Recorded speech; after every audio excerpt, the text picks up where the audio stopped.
I'm David Hoffman, filmmaker, and you're about to see a clip from a film I made back in the 1980s called The Wing. It's the Cold War. It's Bitburg, Germany. It's F-15 fighter pilots on the front line. They're just miles from East Germany. The idea was to threaten the Soviet Union so that they would not attack us, so that they would know that if they attacked us, this particular group called The Wing would cross the border and do what they did. They practiced constantly, and they had an enormous amount of pride. The whole military base, everybody treated each other beautifully. It really mattered to me. I mean, I come from a military family. My granddad was a hero in the Spanish-American War and in World War I. And I have uncles who have been in the military, and I have a cousin who died in Afghanistan. So it really matters to me. I'm about to share with you what this insignia was that they really cared about. Eyes on the olive branch, arrows at the ready. It's the Great Seal of the United States. Every country has a Great Seal or something that symbolizes the country. So I want you to take a look, before I run this clip, at ours. It was created in 1782, shortly after the Revolutionary War. It shows the three co-equal branches of government.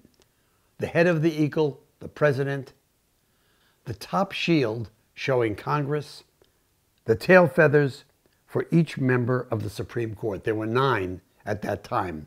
And the vertical lines, the 13 states of the Union. Now, if you look at one side, there are 13 arrows for the 13 states. On the other side, there's an olive branch with 13 leaves and 13 olives.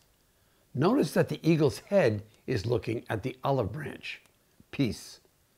The Bitburg fighter pilots, the people you're going to see, they really saw themselves as the arrows at the ready. They had to be perfectly ready. They had to be totally credible in order for the Soviet Union to know, you do anything, these guys are going to cross the border with their heavily armed F-15s. The olive branch is an interesting symbol. It's an ancient symbol. I think 5th century AD, St. Augustine, he had the olive branch. The olive branch has always been a symbol of peace. On the beak, E pluribus unum, E pluribus unum. I love that. Out of many, one. Out of many. Out of all the different things that we Americans are, and cultures we are, and races we are, and peoples we are, we're one. The United States. The colors. White for purity and innocence, red for hardness, and blue for valor, for vigilance, for perseverance. There's a philosophy to the great symbol. There's a kind of telling us a way to live. And I'd like to share that before I run the clip. Hope for the best. Prepare for the worst. Accept peace with gratitude. Always stay vigilant. And always have a backup plan.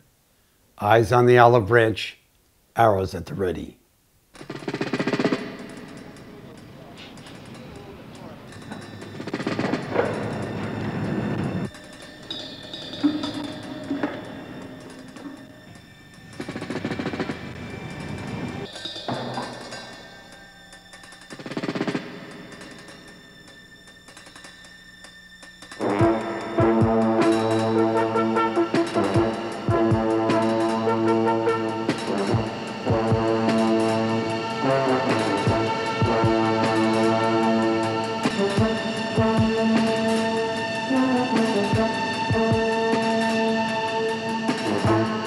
Eagle 7-1, Bitburg ground, taxi runway 24. The wind 260 at 16, gust 26. Snow showers reported east of the field. Runway surface condition is wet.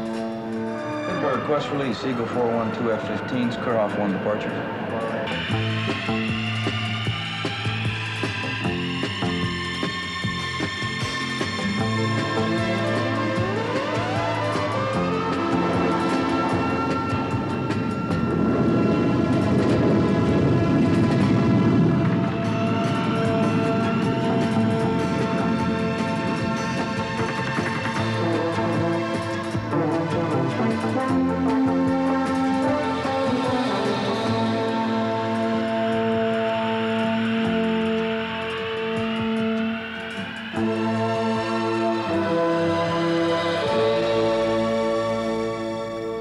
is 6,000 people working together, playing together, socializing together, striving for a particular goal. Gene, what'd you find on this thing on that RT? Got a broken connector. Gonna have to replace it before we can get it up. He'll probably spare out this airplane. When he comes back, we got a hydraulic switching belt check on it. You want to make sure we get that knocked out? Okay. That's all the hydraulics we got for today? Yeah. They're giving us about an 8-hour E-Tech on it, so we'll need everybody together to help put that thing on when we get it back up here. I'll be flying at 350, and I'll accelerate to 450 on the straight leg. So as you do your pull, make sure that you're looking for me, but don't get mesmerized by it. Okay, I'm high, and I'm looking through you at Yeah, 2. you got it. Okay, my first job will be probably to say, call the bandit position. I'm going to go hard into the bandit, and I'm going to try and give you position calls to get your eyes talked onto the bandit. Okay. Okay, I'm going to call engaged, and at that point, I'm going to continue giving you position calls. I'm going to maneuver to try and come in on the bandit, and then maneuver up to try and get into a position of advantage on the bandit. I think the unsung heroes of every airplane that takes off is the maintenance man. It's the young kid right out of high school that's in there busting his knuckles every day, making the airplane safe for the pilots to fly. Because when we go to an airplane, we're betting our life on the airplane. And we take the responsibility, you know, of checking over ourselves. But that crew chief has been there hours and hours before we ever come into work. They work under austere conditions. They don't get paid a lot of money, and yet they'll work on those airplanes until their hands are bloody or until the airplane's fixed. I'm the first and the last guy. His life is in my hands, so to speak. If my plane is unfit to fly, I'll tell him it's unfit to fly. Because if anything happens to that plane and he doesn't come back, I feel responsible. Morning, Sergeant Dew. How you doing, sir? Just fine. How are you? Good. Good. How's the airplane? Good. Has it flown yet today? No. Okay. Okay, it's going to be a .9 sortie. We're just going to go out 3-ship. I promise not to break it for you. That's right.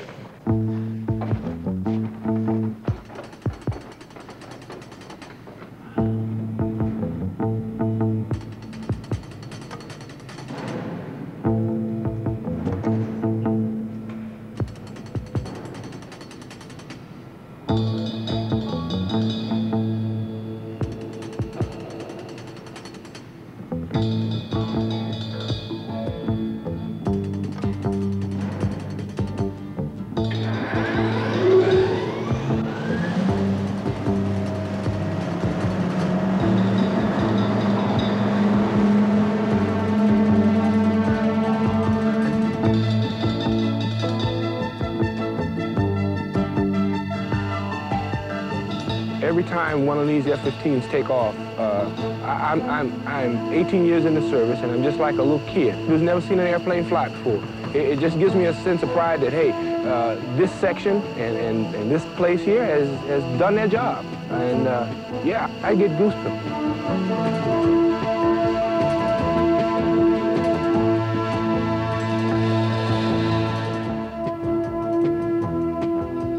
When you get out to the end of the runway, your body starts to tune up. You know, your time slows down. You get into a time compression. Things start happening.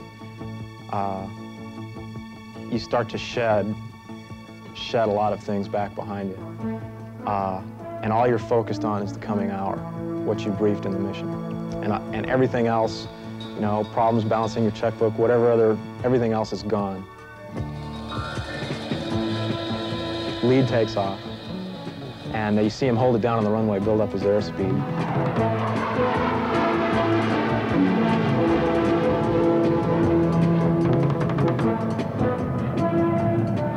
He gets to the end of the runway and you see it looks impossible. His plane's going straight up. And you realize that in 10 seconds, I'm going to be there doing the same thing.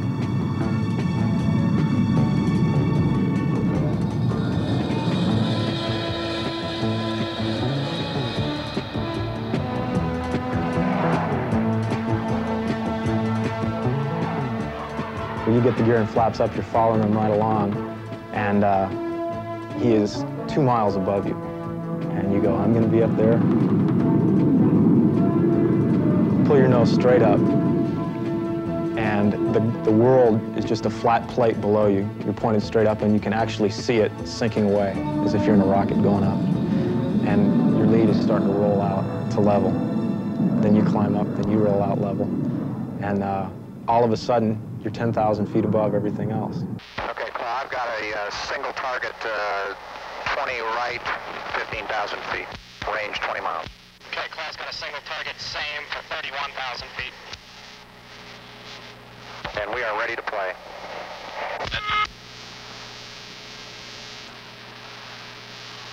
Okay, I've got you at my, I'm at your left 7.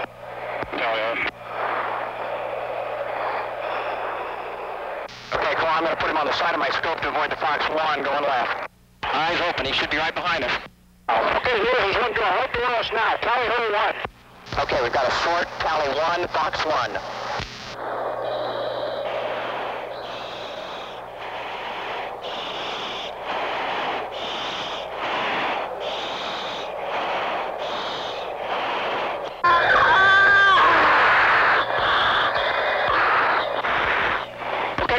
After you, I'm engaged him off your left about 10 o'clock high, about a mile and a half. Put him back to your pin right. He's right above you now, right above you. Break right, break right.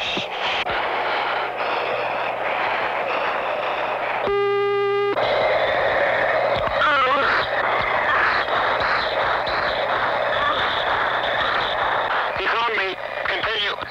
We're passing head on right now. I'll come back to the south here. We got one pusher from the south. Yeah, I got the one on the left. Okay, come down hard now. Break down. Get back out of the way now. Runs nose to... Bogey 150. Drake. Tracking,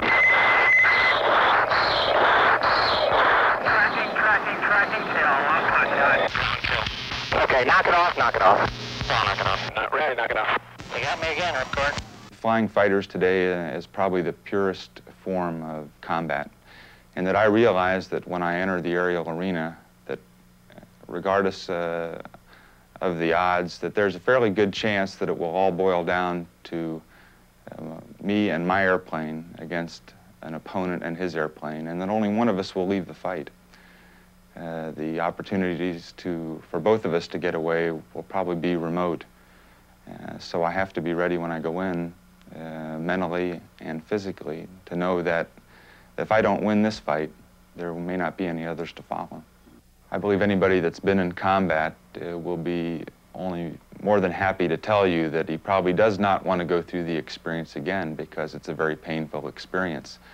The fear you learn to live with, but you never learn to live with losing close friends, and by the nature of the beast, that occurs quite frequently. So I can say that I do not actively hope that we have another conflict, but nevertheless, my job is to prepare for one.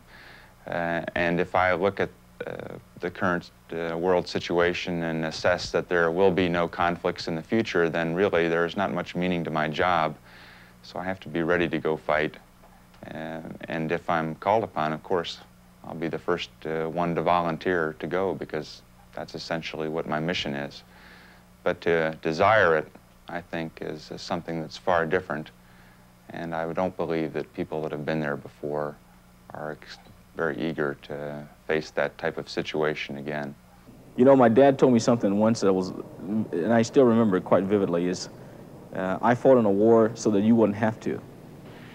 It's a continuing thing. We keep doing it because we keep hoping someplace down the road somebody will not have to do it.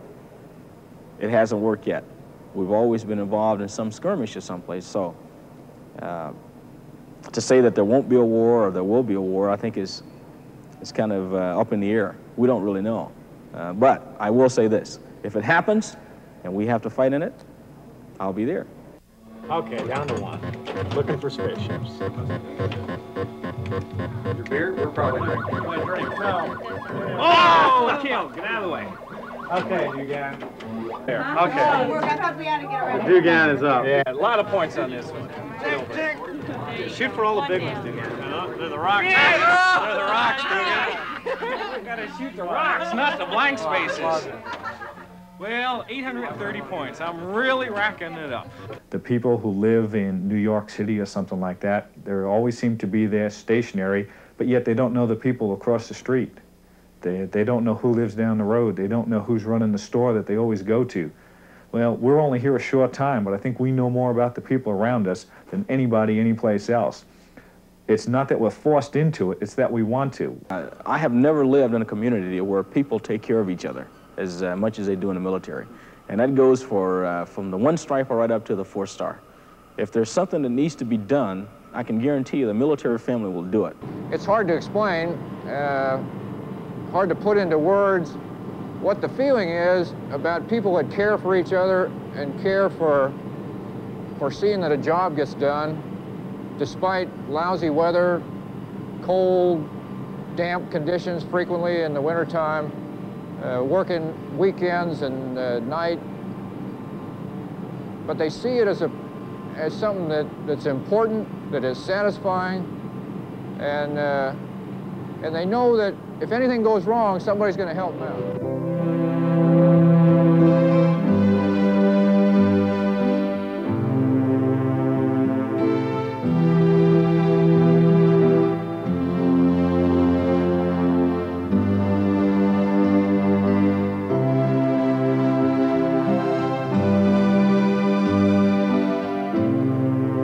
I really don't feel that we're an exceptional group here, or that this base is all that different from any other in any branch of the service. We're just a collection of, well, Americans who by luck or fate or design have come together to work and have found something that everyone seems to be looking for these days. Now, maybe it doesn't work for everyone, but for a lot of us, it does work. It sure works for me.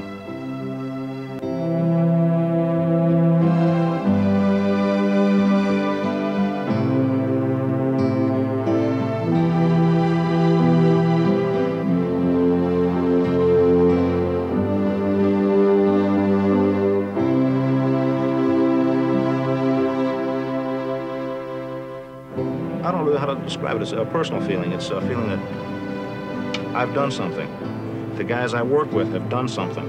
And it's a feeling of pride that we've got the best, we do the best, and these aircraft are the best. Then the klaxon sounds, and when it sounds, all that thinking reminds you of why you leap to your feet and get to that plane, to get it airborne as fast as you can.